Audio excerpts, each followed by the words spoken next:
오늘부터 순복음 성사학당 새신자 양육 과정 중에서 제일 첫 번째 강의하는 날 새싹반을 위한 강의를 시작하겠는데, 오늘 이 강의의 제목은 하나님과 인간의 관계 회복입니다. 자, 이 제목을 우리 다 같이 한번 기억합시다. 하나님과 인간의 관계 회복. 이 세상에서 관계라고 하는 것이 있습니다. 이 관계가 참 중요합니다. 이 관계를 잘못 맺게 되면 아주 골치 아픈 일이 생겨요. 이 관계가 좋아야 돼요. 결혼했으면 부부 관계가 좋아야 행복할 수가 있습니다. 결혼식은 딱 부러지게 해가지고 파티 거창하게 했는데 그때부터 이제 둘이 싸우기 시작하면, 이 관계가 잘 안 좋으면 이혼을 하든지 별거를 하든지 별로 행복할 수가 없잖아요. 그래서 이 세상은 모든 것이 다 관계입니다. 가정에서 부부 관계, 부모와 자식 간의 관계, 자식과 자식의 관계, 이웃과의 관계, 친구와의 관계, 모든 것이 다 관계입니다. 이 관계로 맺어져 있어요. 이 많은 관계 가운데 가장 중요한 관계가 하나님과 나의 관계입니다. 이것이 모든 관계의 기초가 되는 것이죠. 하나님과의 관계가 확실하고 진실하고 단단해지면은 그 관계 때문에 사람하고도 관계를 잘 맺게 되어 있는 것입니다. 그래서 이 하나님과의 관계를 오늘 공부하기로 하겠습니다. 우리가 살고 있는 이 세상 모두가 다 관계로 맺어져 있습니다. 하나님이 창조하신 이 세상은 반드시 어떤 법칙이 있어요. 어느 나라에 가든지 동서남북이 정확하게 결정이 되어 있습니다. 지구가 둥겁니다. 둥근 지구, 아주 길고 긴 바늘을 가지고 이 지구 한가운데를 푹 찌르면은 이 바늘 끝이 어디로 나올까요? 찌르는 방향에 따라서 다 틀리겠지만, 여기서 저 남미를 향해서 콕 찌르면은 파라과이나 브라질, 여기서 바늘이 쑥 나오게 돼 있어요. 자, 우리는 바늘을 찔러서 내렸는데 브라질에 있는 사람들은 바늘이 올라오네? 그거 아세요? 그 지구가 둥글다는 걸 모르면 그것도 모릅니다. 자, 그럼에도 불구하고 브라질 사람이나 한국 사람이나 동서남북 방향은 똑같아요. 이런 것을 하나의 법칙이라고 하고 자연 법칙이라고 합니다. 그래서 이 세상은 아무렇게나 이렇게 굴러가는 세상 아닙니다. 이 세상이 존재하는 자체가 법칙 위에 존재하고 있습니다. 물리학적, 화학적 여러 가지 법칙이 있어요. 아주 일정합니다. 마찬가지로 하나님하고 사람하고의 관계도 아무렇게나 출발하지 않았습니다. 하나님과 사람의 관계도 정말 일정한 법칙을 따라서 하나님이 우리 인간과 관계를 맺으신 것입니다. 그것이 어떻게 맺어졌는가? 바로 창조주 하나님이 창조하심으로 모든 관계를 만드셨어요. 그래서 하나님은 창조주이십니다라고 하는 것이 제일 먼저 우리가 봐야 할 법칙이죠. 한번 따라 하실까요? 하나님은 창조주이십니다. 그래서 창세기 1장 1절을 한번 읽어볼까요? 태초에 하나님이 천지를 창조하시니라. 하나님이 천지를 창조하셨습니다. 이 온 우주 만물은 우연하게 존재하는 게 아니에요. 하나님이 창조하신 것이 이 세상입니다. 히브리서에 이런 말씀이 있어요. 히브리서 3장 4절 한번 읽어볼까요? 집마다 지은 이가 있으니 만물을 지으신 이는 하나님이시라. 집마다 지은 이가 있어요. 아무리 허술하게 생긴 집도 그게 우연히 그렇게 집이 세워진 게 아니에요. 뭐 스레이트 지붕에다가 거기다가 기둥을 몇 개, 4개를 하고 허술하게 지어놓고 그 속에 보니까 돼지를 키우고 있어요. 그 돼지우리입니다. 아무리 돼지우리라도 그 우연히 지어졌다고 생각할 수가 없잖아요. 그냥 우연히 지어진 게 아니에요. 사람이 계획을 하고 내가 돼지를 여기에서 키우겠다 이렇게 계획을 하고 돼지 키우려면 어떻게 집을 만들어야 된다 다 계획하고 돼지우리 만드는 거예요. 그 우연히 생긴 돼지우리가 아니죠. 마찬가지로 온 세상 우주 만물이 너무나도 일정한 법칙 위에 서 있는데 이것은 창조주 하나님의 창조의 능력인 것입니다. 창조의 능력입니다. 절대로 이 세상은 우연한 존재가 아니고 그 가운데 만물을 창조하신 하나님이 그 가운데 하나님을 꼭 닮은 피조물을 하나 창조하셨는데 그것이 바로 사람입니다. 그래서 사람은 이 세상의 어떤 피조물보다도 뛰어난 하나님의 형상, 하나님의 모양대로 지어진 존재가 사람이라 그랬어요. 그때부터 하나님과 사람의 관계가 형성되게 되는 것입니다. 하나님은 창조 주인이시고 우리는 아무리 뛰어난 존재라도 피조물인 것이죠. 인정하십니까?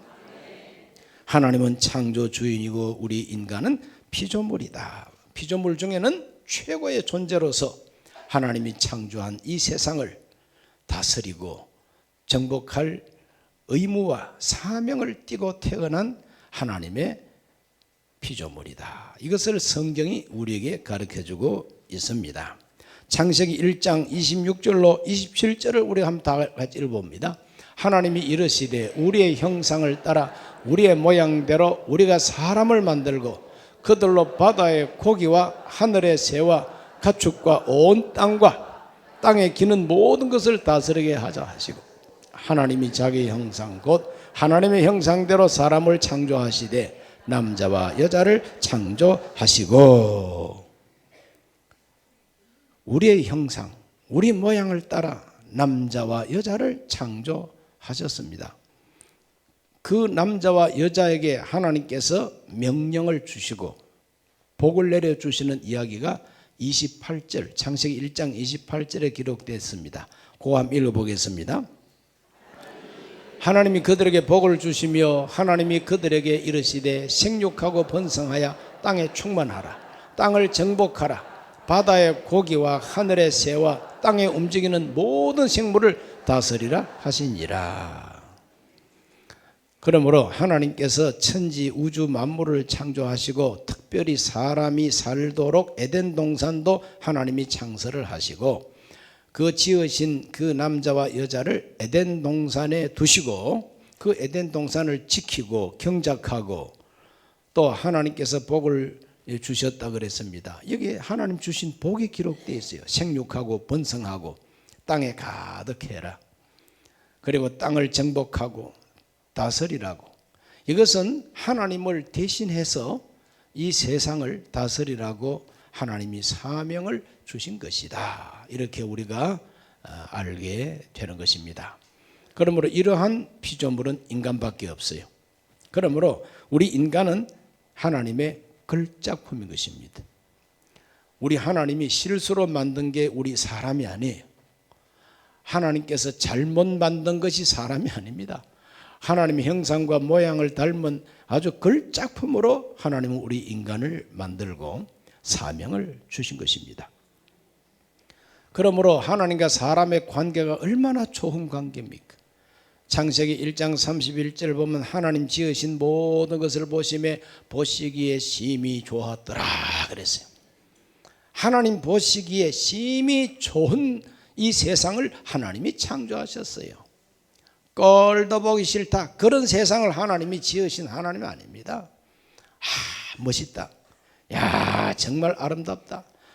정말 좋다. 하나님이 세상을 좋은 세상으로 창조하셨어요. 그러므로 하나님은 좋으신 하나님이십니다. 창조주 하나님은 좋으신 하나님이십니다. 그걸 믿으시기를 바랍니다.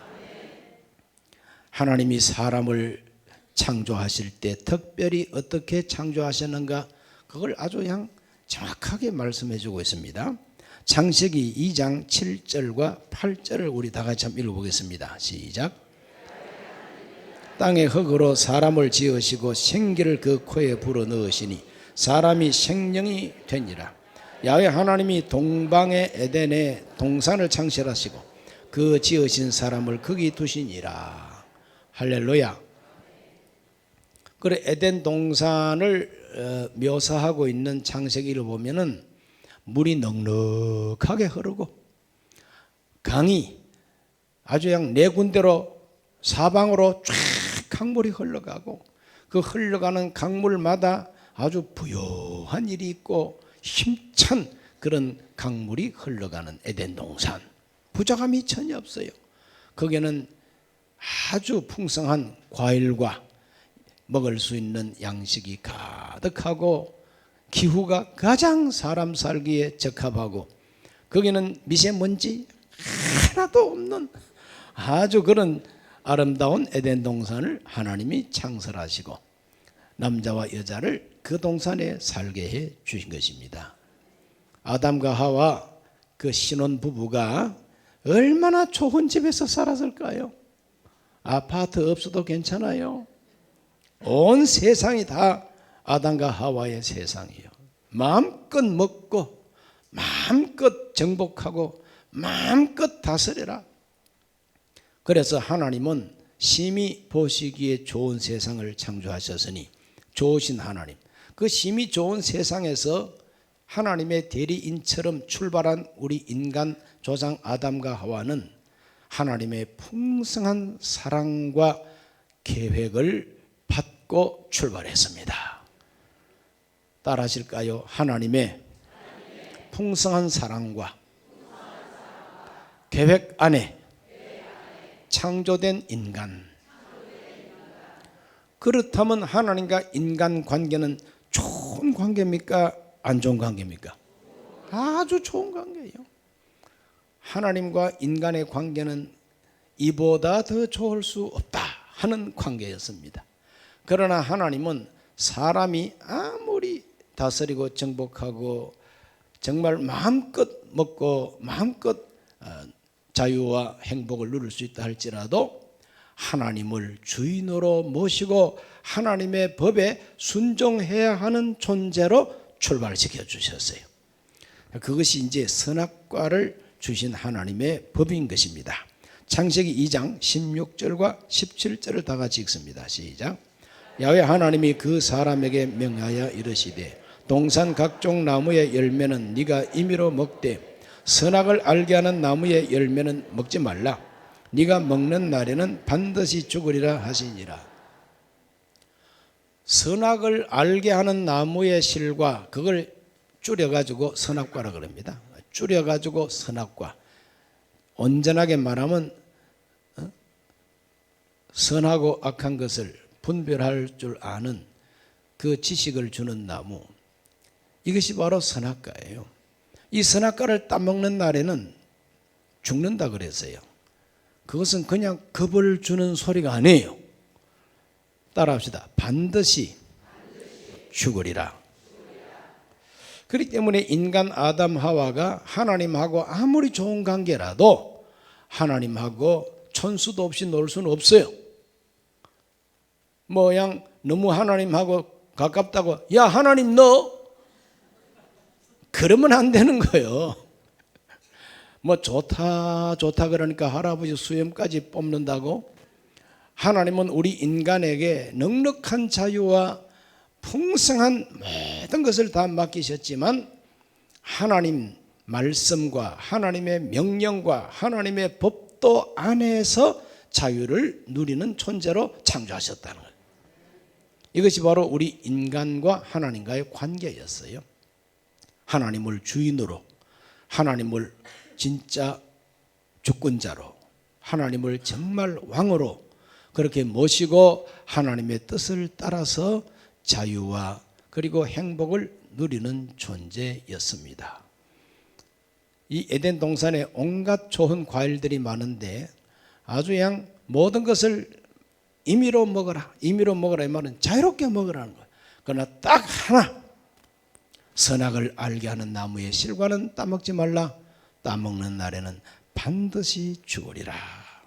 이러한 엄중한 경고를 받고 출발한 것이 우리 인간이다.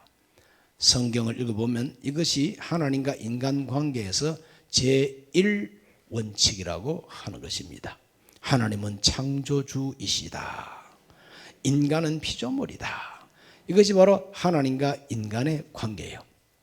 그런데 그 후에 우리 인간 조상들은 어떻게 되었을까? 이것이 이제 두 번째 법칙이요 원칙인데, 인간은 잘못된 선택으로 죽음에 빠졌습니다 하는 것을 성경이 가르쳐주고 있습니다. 한번 따라 하실까요? 인간은 잘못된 선택으로 죽음에 빠졌습니다. 에덴 동산에 하나님이 특별히 대표적인 두 나무를 중앙에 두셨는데, 그 동산 중앙에 생명나무도 하나님께서 두시고 선악을 알게 하는 나무도 두셨어요.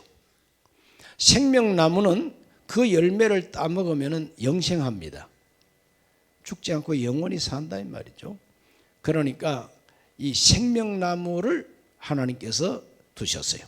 그 다음에 선악을 알게 하는 나무의 실과도 두셨는데, 그 나무는 하나님의 주권을 대표하는, 하나님의 명령과 법을 대표하는 나무입니다. 이 나무 열매를 따먹는 날에는 반드시 죽는다고 하나님께서 경고하시고 법을 주셨어요. 그 에덴 동산에서 출발한 이 인간 아담 하와가 이 두 나무 중에서 생명나무 열매를 먼저 따먹었으면 영생할 텐데 앞불사 잘못 선택을 하고 말았습니다. 하나님의 명령을 거역하고 뱀으로 상징되는 사탄, 이 마귀의 유혹을 받고 잘못된 선택을 해버렸다고 하는 우리 인간 비극의 출발을 성경이 가르쳐주고 있어요. 자, 우리 인간 비극의 출발에 대한 성경 구절, 창세기 3장 4절에서 6절을 다 같이 한번 읽어보겠습니다. 뱀이 여자에게 이르되 너희가 결코 죽지 아니하리라. 너희가 그것을 먹는 날에는 너희 눈이 밝아져 하나님과 같이 되어 선악을 알 줄 하나님이 아심이니라. 여자가 그 나무를 본 적 먹음직도 하고 보암직도 하고 지혜롭게 할 만큼 탐스럽기도 한 나무인지라. 여자가 그 열매를 따먹고 자기와 함께 있는 남편에게도 주매 그도 먹은지라. 이것이 바로 잘못된 선택, 최초로 잘못된 선택입니다. 물방울이 저 백두산 천지못에 물방울이 떨어져 가지고 그 물방울이 동쪽으로 골짜기로 흘러버리면은 두만강 푸른 물결을 이루고 동해바다로 가버립니다. 그 천지못에서 이 물방울이 서쪽으로 흐르는 골짜기로 내려가면은 압록강 하다가 서해바다로 흘러가요. 운명이 완전히 결정나고 말아요. 방향이. 마찬가지로 우리 인간이 처음 출발했던 에덴 동산에서 하나님이 주신 법을 지켰으면 얼마나 좋았을 뻔했습니까? 그러나 우리 인간 조상 아담 하와가 하나님의 법을 어기는 잘못된 선택을 해버리고 말았다 하는 것을 성경이 가르쳐주고 있는데, 이제 이러한 그 비밀은 성경만이 가르쳐주는 비밀입니다. 자, 아담 하와가 잘못된 선택을 한 결과는 무엇일까요? 빨리 대답하기. 따먹으면 어떻게 된다 그랬어요? 반드시 죽는다 그랬잖아요. 죽었을까요? 안 죽었을까요? 그런데 여기에 사람들이 이제 의문점이 많습니다. 아, 죽는다. 그러면 무덤이 에덴 동산에 있을까? 여러분, 죽는다 그러면 꼭 무덤부터 생각해요. 죽는다 그러면 요새 꼭 화장터부터 생각합니다. 매장보다 화장이 이제 자꾸 이제 많아지다 보니까 사람이 죽었다 그러면 눈에도 이제 안 보인다, 이렇게 이제 생각을 해요. 그런데 성경이 말하는 죽음이라고 하는 것은 생명이신 하나님과 관계가 떨어져 버리는 것, 그것을 성경은 죽음이라 그럽니다. 따라합시다. 죽음은 없어지는 것이 아니라 관계가 끊어지는 것이다. 하나님 보시기에 심히 좋은 출발을 했잖아요. 하나님과의 관계가 심히 좋은 관계였는데 하나님의 법을 어기고 불순종함으로 말미암아 하나님과의 관계가 떨어져 버렸다 이 말이죠. 우리 이 대성전도 전기선 끊어지면 깜깜하고 제 목소리도 안 나오고 그렇습니다. 그것이 바로 죽음이라는 것이죠. 이 전선이 끊어지는 게 바로 죽음인 것입니다. 이번에 저 강원도 고성에 산불이 일어나서 많은 사람이 재산을 잃고 집이 불타고 사람도 죽고 가축도 죽고 엄청난 산불 피해를 보았습니다. 이 산불이 최초로 일어난 데가 어디냐? 전봇대에서 전선이 끊어지고 전봇대에서 뭐 변압기가 뭐 터졌다든가 이렇게 해가지고 거기서 불똥이 튀겨가지고 바람 부는 마른 풀에 떨어지니까 그냥 온 산에 불길이 번져버리고 말았다. 이거 아닙니까? 그게 바로 죽음인 것입니다. 끊어지면 곱게 뚝 잘라지는 게 아닙니다. 잘라진 결과가 산불이 나는 것처럼 하나님과 관계가 딱 끊어지면서 우리 인간의 역사는 꼭 산불이 난 것처럼 죽음의 역사가 되어버리고 말았다 하는 것을 성경이 가르쳐주고 있는 것입니다. 이제 그림을 한번 그려보겠습니다. 이때까지 공부한 것을 그림으로 한번 그려보겠습니다. 제가 이 그림 실력은 부족해도 여러분이 이해할 만큼은 그립니다. 자, 하나님과 인간의 관계가 처음에 창조하실 때 보세요.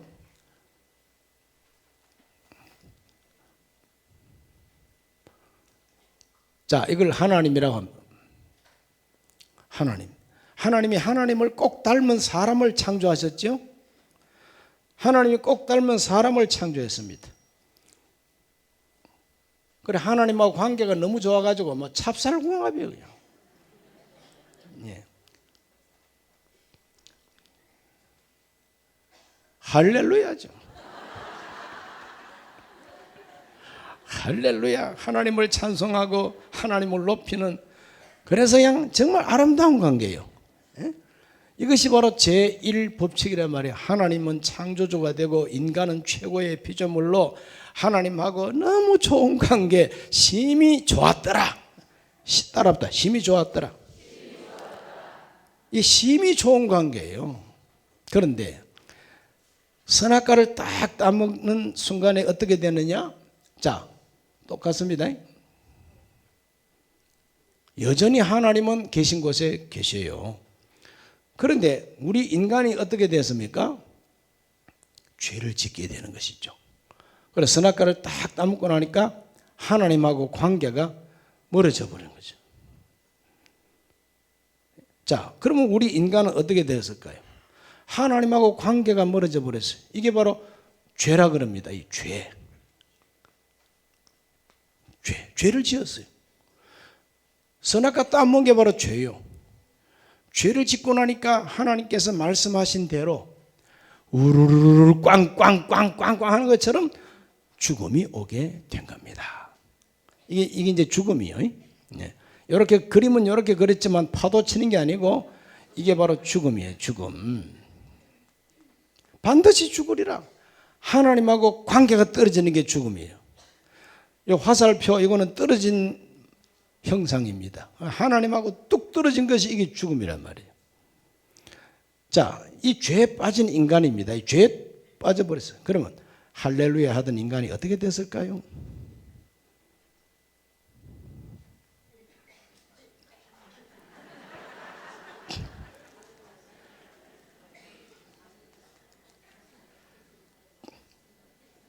이 그림을 보고 이게 뭐 하는 그림인지 모르는 사람은 약간 띵 한 분이 아이 골치야. 요즘 골치 아파가지고 그냥 주저앉아가지고 골치 아픈 인간이 돼버리고 만 거예요. 이게 바로 뭐냐? 이 죽음에 빠진 인간입니다. 이게 죽음에 빠졌어요. 하나님하고 떨어진 이 공간이 죽음이 돼버리고 말았다는 거예요. 자, 이해가 가죠? 창세기 1을 보면은 죄를 지어서 죽음에 빠진 인간은 여기에 온갖 인생고를 갖다가 한 몸에 짊어질 수밖에 없어요. 인생 고통이 드디어 시작된 것이죠. 그 인생 고통의 출발은 죄 때문입니다. 다 죄 때문이에요. 하나님의 법을 어긴 죄 때문에 고통이 왔어요. 부처님도 우리 인간은 고통에 빠졌다는 것까지는 아셨어요. 일체계고 이 모든 것이 다 고통이라는 거예요. 그 부처님도 죄에 빠진 인간의 고통을 감지하셨다고. 자, 이렇게 우리 인간은 하나님과의 관계가 멀어지고 하나님이 죄에 빠진 인간 아담 하와에게 주신 저주가 뭡니까? 너는 흙이니 흙으로 돌아갈지니라. 그게 이제 두 번째 죽음이에요. 첫 번째 죽음은 하나님과 관계가 떨어진 것이고 고통 속에 살다가 이제는 사라지는 거예요. 육체는 흙이니 흙으로 돌아가고 그 영혼은 하나님이 주신 영혼은 하나님께로 돌아가서 심판을 받게 된다 하는 것이 이제 하나님이 주신 심판입니다. 이 인간 형편이 이래요. 자, 그렇다면은 이렇게 불행에 빠진 우리 인간 하나님이 그대로 버려두기만 하셨을까? 아니라는 거죠. 로마서 5장 12절을 우리 한번 다 같이 읽어봅니다. 시작. 죄가 세상에 들어오고 죄로 말미암아 사망에 들어왔나니 이와 같이 모든 사람이 죄를 지었으므로 사망이 모든 사람에게 이르렀느니라. 이때까지 제가 설명한 것이 로마서 5장 12절에 다 들어있죠. 한 사람이 죄를 지었어요. 그 한 사람은 바로 아담과 하와 둘이 아니라 하나로 보는 거예요. 하나님은 원래 하나였으니까 한 사람이 범죄함으로 모든 사람이 범죄한 것과 똑같이 취급이 된. 그때 죽음이 왔죠. 반드시 죽으리라. 그래서 사망이 모든 사람에게 왕노릇하게 됐다고 하는 것을 사도 바울이 로마서에서 가르쳐주고 있습니다. 따라합니다. 죽음이란 없어지는 것이 아니라 관계의 단절이다. 아무리 새로 나온 냉장고, 요새 또 뭐 미세먼지 걸러내는 공기청정기, 아니 그 전선에서 빼버리면은 가동이 됩니까 안 됩니까? 오늘 아침에 백화점에서 사온 가전제품이라도 전선에서 빼버리면 그냥 죽어버려요. 죽었다는 것은 없어진 게 아니에요. 기능마비요. 제 기능을 발휘할 수가 없다는 것이죠. 관계가 단절되는 게 바로 죽음이다. 그 죽음 속에 우리 인간들은 살고 있다는 거예요. 에덴에서 추방이다. 행복에서 추방이에요. 에덴 동산은 행복 동산입니다. 그 행복 동산에서 하나님 내쫓아버렸어요. 자식아 가. 쫓겨났어요. 쫓겨난 그때부터 아담 하와 그 가정에 형하고 아우 둘이가 하나님께 제사를 드렸는데 동생의 제사는 받아주고 형의 제사는 안 받아주니까 이 형이란 녀석이 신경질이 나고 질투가 나고 화가 나가지고 동생을 쳐주겠다고 하잖아요. 건친살인입니다. 자기 동생을 쳐 죽이는 건친살인극이 창세기부터 등장해요. 무서운 일이죠. 가인은 가인대로 그 마음이 불안해가지고 쫓겨다니는 이 죄책감으로 인해서 어디를 가든지 마음에 평화가 없습니다. 누가 나를 쫓아와서 죽일 것만 같습니다. 그래서 가인의 후예들이 제일 먼저 한 일이 뭐냐 하면 성을 쌓는 일이에요. 아성, 아집, 성을 쌓고 숨어 있습니다. 누가 나를 쫓아올까 겁이 나가지고. 그리고 그들이 만든 것이 뭐냐? 악기를 만들었어요. 퉁수, 여러 가지 이제 관악기 이런 걸 만들었어요. 왜? 하나님한테 쫓겨나니까 마음이 허전하고 외롭습니다. 하나님하고 심히 좋은 관계가 끊어져 버리니까 심히 슬프고 심히 불안하고 심히 외롭습니다. 그걸 달래기 위해서 필이라도 불어야 되겠다는 거예요. 그리고 또 만든 게 뭐냐? 무기를 만들었다 그랬어요. 무기를 만들었어요. 왜? 누구든지 나를 잡으러 오기만 해라. 내가 먼저 죽여야 되겠다가 아니겠어요? 그래서 악기도 가인의 후예가 먼저 만들고 무기도 가인의 후예가 먼저 만들어요. 왜 그거 만듭니까? 심리적으로 불안하니까. 죄책감 때문에 그런 걸 그렇게 만들어내는 조상이 됐다 하고 성경이 가르쳐주고 있어요. 하나님하고 관계가 끊어져 버렸어요. 자, 그렇다고 해서 하나님은 죄에 빠진 채로 영 내버리지 않았습니다. 죄에 빠진 채로 죽음이 왕노릇하는 이 상태를 하나님이 방치하지 않았다는 거예요. 하나님은 이 죄에 빠진 인간을 다시 구원하실 계획을 가지고 계신 것입니다. 다시 건져낼 계획을 가지고 계십니다. 자, 보십시오. 여전히 하나님은 계신 곳에 계셔요. 그리고 우리 인간은 여전히 죄 가운데서 이런 상태에 있습니다. 그런데 하나님이 어떻게 하셨느냐 하면은 하나님이 직접 내려오셨어요. 요거는 죄에 빠져서 인간의 죽음인데 이제는 하나님이 세상에 내려오셨어요. 하나님이 세상에 내려오셨어요. 하나님이 세상에 내려와서 한 일이 뭐냐? 우리 인간이 죄를 지어가지고 죽음에 빠져 있지 않습니까? 이게 이제 죽음이에요.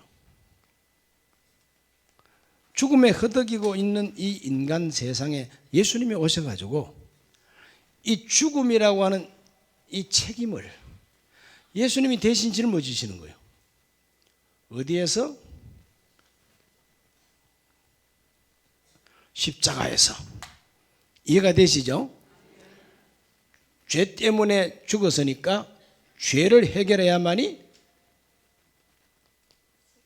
죄 때문에 죽었으니까 죄를 해결해야만이 죽음에서 살아날 수가 있어요. 이것이 하나님의 법칙입니다. 이게 이제 인생의 고통이 두 번째 법칙이고, 세 번째는 하나님의 대책이다. 인간의 대책이 아니에요. 인간은 고통 속에서 종교를 만들어내고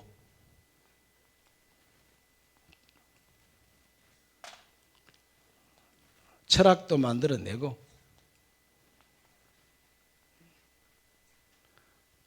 도덕도 만들어내고 오만 짓을 다 해도 이 죽음을 뚫지 못해요. 그런데 하나님은 오셔가지고 이 죽음을 보기 좋게 뚫어버립니다. 예수님이 우리 죄를 짊어지고 대신 죽음으로써 이 죄와 죽음을 뚫어버린 것이 예수님의 십자가입니다. 내려오셔가지고 십자가를 짊어지시고 그 다음에는 승천하셨습니다. 하늘로. 다시 하늘 올라가셨죠. 내려오셨다가 올라갈 때 부활로 올라가고 내려와가지고 십자가를 짐으로 대속하셨어요. 그래서 누구든지 그리스도 안에서 이 고민하고 있던 이 사람이 예수님 안에 들어오기만 하면은 다시 하나님하고 좋은 관계가 됩니다. 이 십자가 안으로 들어와야 되겠죠? 이 십자가가 바로 뭐냐? 그리스도라 그러지. 구세주. 그리스도 안으로 들어오기만 하면은 사는 역사가 생겨나게 된다는 거예요. 그 부분을 이제 성경을 찾아서 한번 확인해 드리겠습니다. 인간의 죄에 대한 하나님의 대책입니다. 세 번째 법칙이, 자, 인간은 스스로 종교, 철학, 정성, 선행 등으로 하나님께 도달해 보려고 하지만 전혀 불가능하다고 하는 이 말씀은 로마서 3장 23절이 대표적으로 말해주고 있습니다. 읽어봅니다. 모든 사람이 죄를 범하였음에 하나님의 영광에 이르지 못하더니, 간단합니다. 모든 사람이 죄를 범했대요. 이렇게 말하면 내가 언제 죄 짓는 거 봤어요, 목사님? 나 죄 안 지었어요. 이렇게 항변하는 사람도 있어요. 그분이 죄 안 짓고 살아오셨다 할지라도 인간 생명은 하나라고 하는 걸 기억하셔야 돼요. 따라합니다. 인간의 생명은 하나다. 아담 하와가 죄를 짓고 아담 하와의 이 허리에 있던 그 세포 속에서 인류들이 번성하기를 시작하지 않습니까? 그럼 아담 하와의 후손이 된 사람은 다 아담과 하와가 지은 그 죄를 책임지고 있다는 것입니다. 그것이 바로 유전적으로, 생명적으로, 유전적으로 내려오고 있다고 하는 것이 바로 원죄라 이렇게 말합니다. 원래부터 지은 죄예요. 에덴 동산에서 지은 죄가 원죄입니다. 그 원죄가 사람에게 그대로 유전 인자 속에 전달되어 내려오고 있습니다. 그래서 모든 사람이 죄를 지었다고 말합니다. 그 죄 때문에 하나님의 영광에 이르지 못한다, 이 말은 다시 옛날처럼 하나님하고 심히 좋은 관계에 도달할 수가 없다는 거예요. 왜? 죄 때문에. 다른 이유가 없어요. 다 이 죄 때문에 하나님의 영광에 도달하지 못하는 거예요. 이 죄 때문에. 또 이 사망 때문에 죽었어요. 그래서 죄 때문에 죽어 있단 말이죠. 이걸 뚫지 않고는 하나님의 영광에 도달할 수가 없다는 것입니다. 그래서 우리 하나님께서는 우리를 위해서 독생자를 보내주셨습니다. 하나님이 직접 세상에 내려오셨어요. 그것이 유명한 요한복음 3장 16절이죠. 하나님이 세상을 이처럼 사랑하사 독생자를 주셨으니 이는 그를 믿는 자마다 멸망하지 않고 영생을 얻게 하려 하심이라. 멸망은 고통 속에서 죽는 게 멸망이에요. 영생은 하나님과 더 좋은 관계 속으로 들어가는 거예요. 이해가 되십니까? 그것 때문에 독생자 예수님이 세상에 오셨다는 거죠. 요한 1서 4장 9절로 10절을 다 같이 읽습니다. 하나님의 사랑이 우리에게 이렇게 나타난 바 되었으니 하나님이 자기 독생자를 세상에 보내심은 그로 말미암아 우리를 살리려 하심이라. 사랑은 여기 있으니 우리가 하나님을 사랑한 것이 아니요 하나님이 우리를 사랑하사 우리 죄를 속하기 위하여 화목 제물로 그 아들을 보내셨음이라. 할렐루야. 하나님의 사랑이다 이거죠. 왜 하나님이 독생자를 세상에 보내주셨을까? 그것은 하나님이 사랑이시니까, 인간을 사랑하시는 하나님이시니까 구원하려고, 다시 하나님과 좋은 관계에 들어오게 하려고 세상에 독생자를 보내주셨어요. 그 독생자로 오신 그 예수님이 한 몸에 우리의 허물과 죄를 다 담당하시고 십자가에 못 박히신 것입니다. 이 십자가에 못 박혀 죽으셨다고 하는 것은 아담 하와 이후로 사람이 지은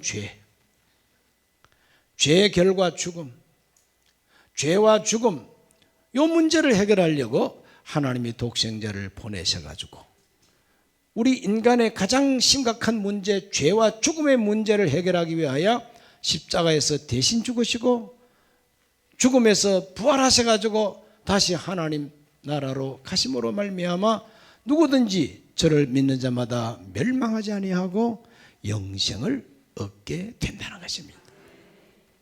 예. 그래서 우리 인간은 바로 이렇게 하나님 앞에 만세를 부를 수가 있어요. 바로 이 사건을 인간 구원 사건이라 그럽니다. 사람을 다시 구원하시는 하나님의 대책이 바로 예수 그리스도를 세상에 보내신 사건이다. 이것이 세 번째 법칙이 되겠습니다. 이 엄청난 하나님의 대책 앞에서 우리 인간은 어떻게 하면은 이 영생 속으로 들어갈 수가 있느냐? 이게 이제 핵심적인 문제 아니겠어요? 그것을 네 번째 법칙으로 하나님의 은혜에 대한 인간의 대책입니다. 우리 인간의 죄에 대한 하나님의 대책이 먼저 선포되었고, 하나님의 대책을 듣고 내가 어떠한 태도를 가져야 될 것이냐, 바로 이거예요. 에덴 동산에서 잘못된 선택으로 죽음에 빠진 인간은 이제 죽음에서 바른 선택으로 생명으로 옮겨져야 된다는 것입니다. 잘못된 선택으로 죄에 빠진 인간이니까 다시 한번 바른 선택할 기회를 하나님이 우리에게 주신 거예요. 그것이 예수님께서 직접 하신 말씀, 진실로 한 말씀이 있습니다. 요한복음 5장 24절 다 같이 한번 읽습니다. 내가 진실로 너희에게 이르노니 내 말을 듣고 또 나 보내신 이를 믿는 자는 영생을 얻었고 심판에 이르지 아니하나니 사망에서 생명으로 옮겨나니라. 요한 계시록 3장 20절에는 말합니다. 볼지어다 내가 문 밖에 서서 두드리노니 누구든지 내 음성을 듣고 문을 열면 내가 그에게로 들어가 그와 더불어 먹고 그는 나와 더불어 먹으리라. 요한복음 1장 12절은 말합니다. 영접하는 자 곧 그 이름을 믿는 자들에게는 하나님의 자녀가 되는 권세를 주셨으니. 이것이 바로 바른 선택입니다. 잘못된 선택으로 죄와 사망에 빠졌다면 이제는 올바른 선택을 해가지고 하나님의 구원을 받아야 된다. 다시 하나님과 관계를 회복하라는 것입니다. 하나님과의 관계, 즉 하나님은 아버지가 되고 나는 그 자녀가 되는 것이다. 이것이 하나님과 관계를 바로 회복한 사람의 모습이다 이거죠. 하나님과 원수가 아닙니다. 자 보십시오. 죄를 지어가지고 뚝 떨어져가지고 고통 속에 고민하고 있는 인간은 하나님의 원수요. 아이고 이 왼수. 이게 하나님의 원수가 되어 있는 거예요. 죄와 죽음에 빠져있는 인간은 하나님의 원수처럼 되어 있는 거예요. 이 죽음의 세계를 지배하는 존재가 사탄이에요. 마귀입니다. 그러므로 이 마귀의 세력권 속에 고통하고 앉아 있어요. 퍼질고 앉아 있다고. 골치 아파가지고 머리에 손 얹고. 그러나 이제 독생자 예수가 오셔가지고 우리를 위하여 대속하신 복음이 선포되었으니 누구든지 이 복음을 듣고 하나님이 죄에 대한 대책으로 독생자를 보내주셨구나. 그래서 예수 그리스도를 영접하는 사람은 하나님의 자녀가 된다는 거예요. 예수께서 내 말을 듣고 나 보내신 하나님을 믿는 자는 영생을 얻는다는 거예요. 사망에서 생명으로 옮겨진다 그래요. 이것이 바로 하나님의 대책이다 말이죠. 하나님의 대책이죠. 얼마나 아름다운 대책입니까? 저와 여러분 모두가 다 그리스도 안으로 들어오셔야 된다는 것입니다. 이것이 바로 구원이라고 하는 것입니다. 이걸 구체적으로 우리가 어떤 행동을 취해야 되느냐? 로마서 10장 9절로 10절은 이렇게 말합니다. 다 같이 읽어봅니다. 네가 만일 네 입으로 예수를 주로 시인하며 또 하나님께서 그를 죽은 자 가운데서 살리신 것을 네 마음에 믿으면 구원을 얻으리라. 사람이 마음으로 믿어 의에 이르고 입으로 시인하여 구원에 이르느니라. 이것이 바로 하나님의 대책에 대한 인간의 대책이에요. 우리는 입으로 시인해야 됩니다. 마음으로 믿어야 됩니다. 마음으로 믿는 것이 바로 영접하는 거예요. 내 마음속 깊은 곳에 예수님을 모셔드리는 거예요. 당신은 나의 주 나의 하나님이십니다. 입술로 고백해야 된다는 거예요. 이렇게 함으로써 예수 그리스도 안으로 들어올 수가 있다는 것입니다. 바로 그것이 올바른 선택이라는 것입니다. 우리 교회 처음 나오기 시작하신 여러분은 올바른 선택을 하신 분이에요. 잘못된 선택은 영원히 죽음 속에서 살아야 되고, 잘 선택하신 분들은 영생을 얻게 될 뿐만 아니라 풍성한 생명까지 얻게 된다고 예수께서 말씀하셨어요. 요한복음 10장 10절을 읽어볼까요? 도둑이 오는 것은 도둑질하고 죽이고 멸망시키려는 것뿐이요 내가 온 것은 양으로 생명을 얻게 하고 더 풍성히 얻게 하려는 것이다. 도둑들, 인생 도둑, 사람의 마음과 정신을 도둑질하는 이 도둑놈이 오는 것은 죽이고 멸망시키는 게 목적이에요. 그러나 예수님이 오신 것은 생명, 영생을 얻게 하고 더 풍성한 삶을 살게 하기 위하여 주 예수님이 오셨다는 것입니다. 그래서 주 예수님을 영접하고 하나님 백성이 되고 하나님 자녀가 되면은 모든 죄를 다 용서해 주세요. 왜? 예수님이 대신 짊어졌으니까. 네가 책임져야 할 죄를 내가 책임지고 십자가에 못 박혔다 이거죠. 죄를 다 용서하시고 그 다음에는 생명을 주십니다. 하나님의 생명을 주십니다. 영생을 주십니다. 영생을 주시는 그 하나님은 우리에게 성령을 보내주셔가지고 세상을 이기면서 살아갈 수 있는 힘을 주세요. 온갖 가시와 엉겅퀴와 같고 이마에 땀이 흐르는 것 같은 이 저주, 하나님이 이 저주스러운 이 세상에서 하나님이 복을 주셔가지고 영혼이 잘됨같이 범사가 잘되고 강건케 해 주시는 것이고, 아무리 영혼이 잘됨같이 땅에서 건강하게 살더라도 지옥 가면 안 되잖아요. 그러므로 하나님이 예비하신 옛날 땅에서 만들어졌던 에덴 동산보다 훨씬 좋은 새하늘과 새 땅을 예비해 두고 계시고, 그리스도 안에 들어온 사람들은 장차 그 나라로 옮겨 가신다는 거예요. 그것이 천국입니다. 쉽게 말해서 천당입니다. 이게 풍성한 삶이에요. 여기까지가 바로 새싹반 제1과에 대한 강의입니다. 어떻습니까? 어떻습니까? 이게 도무지 이러한 내용을 들어볼 때 마음으로 싫다 싫어 그런 반응이 나오는 분은 잘못된 선택을 하는 분이에요. 제가 설명하는 소리를 듣고 야 정말 우리 인간이 그렇게 죄에 빠졌는데 하나님이 독생자를 보내가지고 우리를 그렇게 구원하셨구나. 나는 이제 예수 그리스도를 영접해야 되겠다. 이건 바로 잘 선택하는 거예요. 그러므로 인간의 성공과 실패도 선택에 달려있고 지옥과 천국도 선택에 달려있어요. 저와 여러분 모두가 다 하나님 앞에 잘 선택해서 하나님이 우리를 위해서 준비하신 풍성한 생명 그 속으로 들어가게 되시기를 예수 이름으로 축원합니다. 주 이름으로 축원합니다.